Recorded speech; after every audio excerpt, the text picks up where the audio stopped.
eh Kemarin tempo hari dan nanyakin gue di live gue, Bang, emiten ini gimana menurut lu? Bagus gak? Oke. Kalau emiten bagus atau enggak itu gue nggak bisa ngejudge ya. Tiap orang punya pandangannya masing-masing. Tapi kalau lo sebagai investor, gue bakal mikir dari apa dulu. Lu nanya bagus apa dulu? GCG, bisnis atau valuasi dulu?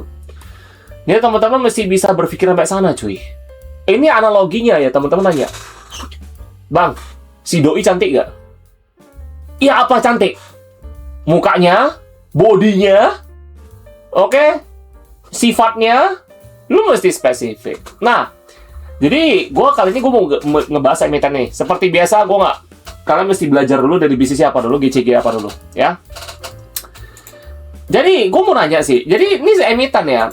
Tapi sebagai pembuka, emiten ini dia itu retailer terbesar di sini sih. Kalian beli handphone gini di mana? Harus sudah tahu deh. Ya, jadi bisnis ini punya nama besar sih. Tapi apakah itu cukup untuk membuat kita nyaman sebagai owner? Nah, perusahaan ini sudah beroperasi sekitar 30 tahun dan membangun jaringan distribusi serta retail yang sangat besar per akhir 2025. 2333 outlet, kurang lebih 54.000 reseller pihak ketiga, 70 distribution points, ekosistem omni-channel yang terus diperbesar. Yang menarik dari sisi GCG sih, bisnisnya sudah teruji, bukan perusahaan yang baru muncul karena satu tren. Tapi justru disinilah pertanyaan owner muncul. Apakah manajemen mampu mengubah ukuran bisnisnya semakin besar menjadi return yang semakin besar bagi pemegang saham? Karena perusahaan besar belum tentu perusahaan yang menghasilkan return besar. Nah, ini kalian mesti ngerti, ini garis bawah ya. Karena perusahaan besar belum tentu perusahaan menghasilkan return besar. Jadi kalian mesti mikir. Jangan kalian asing mikir kayak, wah, kok perusahaan gede mah udah pasti gede returnnya. Oh, itu keliru banget, bos. Lo mesti ngerti sistem bisnisnya bagaimana. Retail itu angin-anginan, cuy. Retail itu tidak mudah. Ada momen di mana saatnya sepi, ada momen di saatnya ramai. Nah, retail itu contoh kayak handphone. Kalau brand tertentu udah rilis, pasti baru rame kan. Kalau nggak rilis, nggak rame, cuy. Karena zaman sekarang orang itu FOMO. iPhone baru, FOMO. Samsung Galaxy baru, FOMO. Ini FOMO, my ass, man. Shit. Tapi dari sana letak profitnya. FOMO itu kan negatif. Tapi dari negatif lo ada peluang. Peluangnya apa? Sebagai businessman, apakah kita seneng? Seneng lah, gitu loh. Jadi, kalian mesti mikir sampai sana. Jadi kalian jangan mikir kayak, aduh, ini perusahaan udah gak profit nih, laba kecil nih, udah bla bla bla bla, bagus atau enggak nih ya. Lu mesti mikir dari bisnisnya. Nah, kabar baiknya adalah manajemen ini sudah teruji untuk itu. Oleh sebab itu dia bisa stabil sampai sekarang. Dan bahkan dia ekspansi. Dan dia masih bisa bagi dividen. Lihat ya. Dividen dia berapa? Sekitar 5,46%. Udah oke tuh. Bagi gua 5-10 batas kayak 5-10 udah masih oke lah. Lumayan lah. Oke. PBV 0,77, PI 4,66 ya. Cuma memang yang perlu diperhatikan adalah dia punya utang. Labanya gede, tapi utangnya juga gede. Nggak jauh beda sama tablet bola sih, tapi beda-beda sih. Itu cyclical kelapa sawit, yang ini kan retailer. Tapi dia itu bisa dijelasin kenapa utang besar. Ya kan dia bukan retail, bro. Bukan di mana-mana, ya dia mesti pasti banyak utang lah. Mau ngebayar ini, ngebayar itu. Wajar aja sih menurut gua sih. Belum lagi kalau nanti momen belum ada handphone baru atau tablet baru atau mungkin gadget baru, apapun itu semua lah. Kayak gitu loh. Jadi satu sisi kita mesti melihat juga untuk urusan retail ya, lihat perekonomian orang juga. Kalau ekonomi kita lagi bagus, iya pasti bakal banyak orang belanja. Karena barang-barang gini kan barang-barang, gue nggak tahu ya. Sekarang apakah jadi tipe sekunder? Kayak ini barang-barang sekunder sih handphone ini jadinya sih. Tapi yang bilang juga jadi barang primer. Karena zaman sekarang nggak punya handphone, selesai lu cuy, ya, gitu loh. You have to have a handphone. Lu mesti punya HP. Kok zaman dulu, zaman kita sekolah atau zaman kita belum ada sosial media gini ya anak tahun 90-an angkat tangannya lah ya. Kita zaman dulu mana ada sih gini-ginian. Gue bahkan pakai handphone aja SMP 3 gue. SMP 2 atau 1 gue pakai. Handphone pertama gue Engage. Gitu dulu. Dan iya itu udah lama banget sih. Dan itu juga baru-baru dirilis handphone-handphone kayak gitu kan. Bisa halo baru banyak orang mulai pakai handphone. Dulu mana ada gitu loh. Nggak gitu ada lah. Makanya zaman-zaman dulu orang kan masih jalan ke sana lah, cari orang dan sebagainya. Pakai telepon rumah kita ngomong dulu. Oke. Jadi sana udah pakai handphone ya. Handphone sih udah sangat convenient lah kita ngomong lah, seperti itulah ya. Oke, dan tablet sekarang udah ada tablet, jadi orang mau kerja di luar juga gampang gitu. Jadi retail itu mesti lihat dari ekonomi orang juga sih. Kalau dia lagi mampu banget dia bakal beli. Kalau nggak mampu nggak bakal beli sih. Oke, itu dari GCG-nya. Jadi GCG kabar baik sih sebenarnya sih ya. Bisnis dan aset mesin uangnya sebenarnya apa sih? Perusahaan ini sih awalnya sangat identik dengan smartphone dan tablet. Dan sampai 2025 kategori tersebut masih menyumbang sekitar 78% penjualan. Tapi perusahaan sedang mencoba mengubah dirinya menjadi ekosistem player. Digital, smartphone, tablet, aksesoris. Active lifestyle, sports, lifestyle, premium brands. Food and nourishment ya, EV sama omnichannel. Oke? Pada 2025, revenue-nya 7,6 T, net profit 1,31 T, dan revenue tumbuh 17,4 T year on year. Yang menarik, perusahaan tidak hanya mencari pertumbuhan dari menjual lebih banyak smartphone, mereka mencoba meningkatkan jumlah kategori yang bisa dibeli oleh pelanggan sama. Itu strategi yang menarik. Jadi boleh dibilang adalah repeated buyer. Karena gini, dibeli sama pelanggan yang sama. Di garis bawah ya. Mereka mencoba meningkatkan jumlah kategori yang bisa dibeli oleh pelanggan yang sama. Jadi mesin uangnya adalah dari ini. Nama repeated buyer. Jadi dalam dunia sales itu namanya repeated buyer. Ketika orang sudah nyaman dengan satu service dari satu tempat atau jasa, orang tuh bakal sangat intent untuk kesana terus gitu loh. Jadi labanya tuh dari sana. Contoh, gue beli handphone di toko A. Wah, ramah banget, harga juga murah, terus dapat promo, yang kerja juga enak banget diajak ngobrol, servisnya cepet dan sebagainya. Ketika itu terjadi, mereka bakal balik lagi sih. Dan dia ketika mau beli yang baru lagi, dia bakal balik ke sana lagi beli. Jadi ini sih, fokus mereka tuh bukan cari orang baru, tapi cari orang baru iya. Karena lo tau lah aja zaman sekarang ya, SMP anak SD kelas 3 aja udah pakai iPhone cuy gitu. Atau pakai yang lain-lain yang gede-gede yang mahal-mahal gitu semua handphonenya. Anak-anak zaman sekarang kita ngomong gitu loh. Pasti lu orang bakal mikir, gue mau beli ini kemana ya gitu loh. Apalagi iPhone kayak gini, ini kan gengsi kita ngomong. Orang nampak brand Apple, gila lu orang sultan loh. Seperti itu sih menurut gua sih, dan ini adalah bisnis yang sangat menjanjikan menurut gua. Cuman resikonya yaitu agak cyclical dia. Kita ngomong, kan nggak handphone nggak tiap hari rusak cuy. Jadi fokusnya itu ini garis bawah ya gitu loh. Nah, cuma kabar baiknya apalagi EV. Ini garis bawah ya.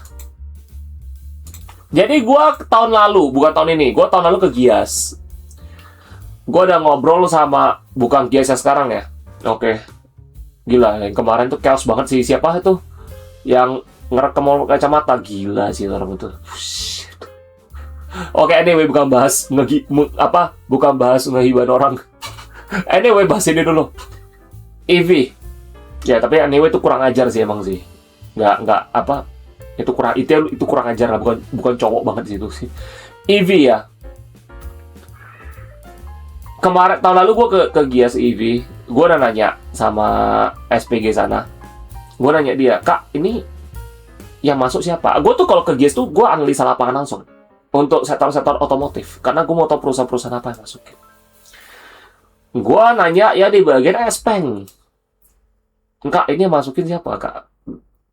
"Ini dari grup ini." "Oh, gue baru tahu." Gue langsung buka aplikasi gue cek sahamnya. Oh, ini. Oke. ya ini juga under value juga sih dia sih. Untuk tipe dia, kelasnya juga under value dan nggak kemana-mana. Emang emiten ini nggak kemana-mana punya, di situ-situ aja, under value di situ-situ aja. Karena mereka bagi dividen juga lumayan gitu loh. Sering rutin bagi dividen. Oh gitu, udah lama kak, gue bilang kan. Udah lama katanya gitu loh. Bahkan mereka masukin apa kalau saya mobil terbang itu loh. Kemarin dipajang tahun lalu itu. Jadi gue ngobrol-ngobrol, gue jadi sadar, oh ternyata emiten ini satu grup sama ini. Oh gitu. Jadi kita ke lapangan itu, kita cari informasi sebaik mungkin. Bukan ngegombalin orang kayak kemarin itu. Itu kurang ajar soalnya itu. Itu mah mental kere cuy, mental miskin itu cuy ya. Ongkang apaan anjing? What the fuck man. Anyway, kok jadi ngehibah orang. Kesel gua cuy gue dengernya. Oke, jadi kayak gitulah ya. Jadi kita udah tahu di sana ada EV. Nah, jadi gue coba cari tahu itu kemarin kalau nggak salah tahun lalu ya PBV-nya agak tinggi sih. Sekarang udah under value sih. Dan gua rasa sih kalau mereka bisa sustain, mereka bisa terus nge-develop ini, kemungkinan besar mereka bisa jadi pemain besar juga nanti. Ekosistem kesini nanti. Mereka masukin EV mobil luar negeri ke sini. Yang nggak bisa jangkau. Mungkin ada beberapa otomotif bisa jangkau juga gitu loh. Distributor gitu. Mereka bisa. Which is kayak gue bilang GCG bagus. Kalau kabar baiknya buat kalian GCG bagus. Kalau GCG nggak bagus, nggak mungkin mereka pioner di zaman sekarang ini cuy. Makin gila cuy yang ada. Dan gue juga suka beli barang di tempat mereka sih. Dan gue beli handphone gue semua di tempat dia sih. Oke. Ya, tapi ada resikonya sih. Nanti ada resikonya. Tapi ada satu masalah besar. Margin perusahaan menghasilkan 76,6 triliun revenue, tetapi laba bersih hanya sekitar 1,31 triliun. Artinya bisnis ini tetap memiliki margin yang relatif tipis. Dan ketika bisnis semakin besar, working capital semakin besar, inventory semakin besar, modal yang diputar semakin besar. Oke? Kalian mesti garis bawah ini dulu ya. Bisnis tetap memiliki margin tipis, ya. Jadi kalian jangan banyak berfantasi. Realistis, wake up boy, ya. Resiko pertama, ketergantungan smartphone. 78% revenue berasal dari phone dan tablet. Ini masih ada peluang lebih lagi karena banyak orang FOMO, ya. Inventory risk, teknologi cepat mengalami penurunan harga dan perubahan model. Margin compression, persaingan retail dan distribusi sangat tinggi. Ya, ini benar. Marginnya, jujur, margin dia itu sebenarnya masih oke. Cuma kita khawatir ke depan. Karena kan kalau nggak salah kan sekarang banyak retail handphone dari Cina langsung yang buka di sini.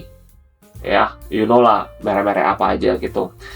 Dan itu persaingan juga untuk dia. Karena kalau dia kan juga ada masukin sih. Karena dia kan masukin semua jenis brand, kita ngomong seperti itu. Dan bahkan dia bisa buka gerai khusus untuk yang Apple juga, kita ngomongkan. Dan menurut gua sih itu sih good banget sih. Ya, dan cuman ya again lah, kalau ekonomi orang lagi turun banget, mereka cenderung untuk membeli handphone yang serba ada dulu sih.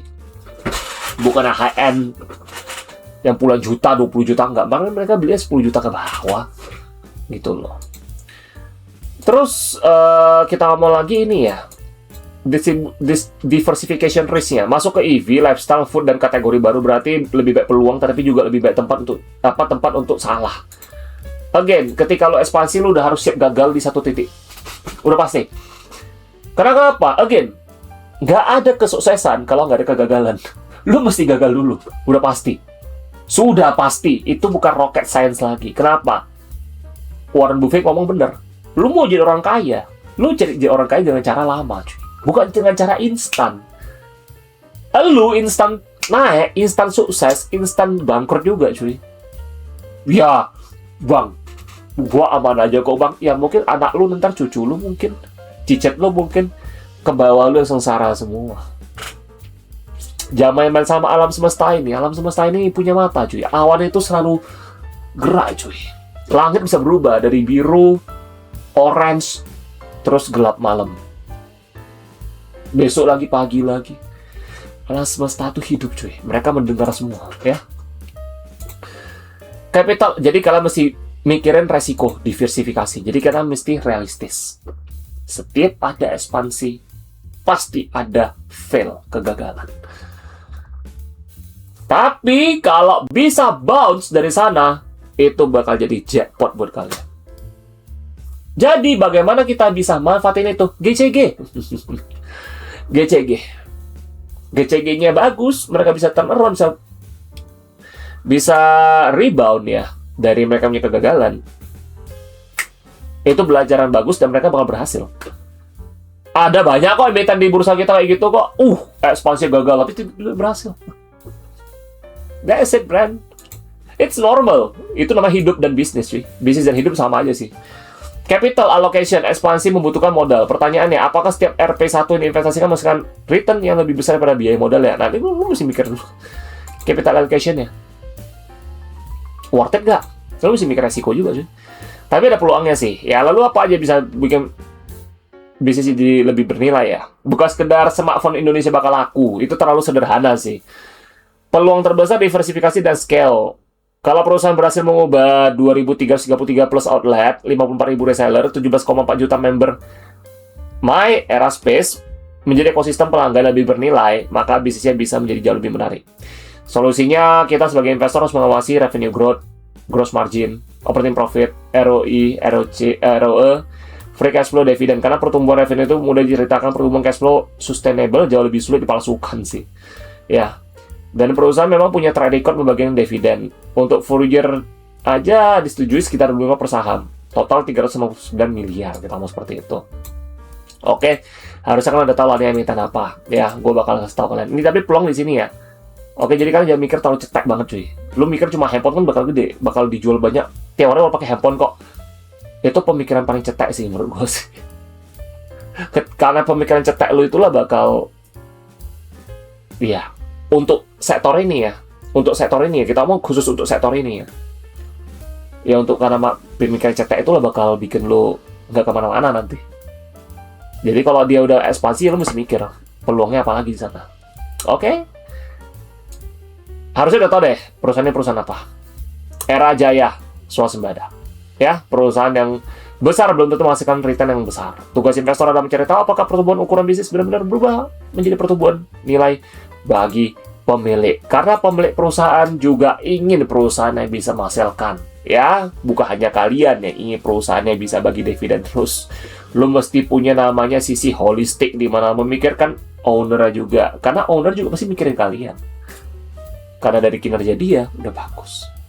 Oke? Jadi itu aja yang bisa kasih tau kalian. Dan seperti biasa, disclaimer on, buka aja menjual dan membeli satu saham untuk rugi kalian tahu sendiri. Oke? Jadi, see you, take care, sampai jumpa, bye-bye.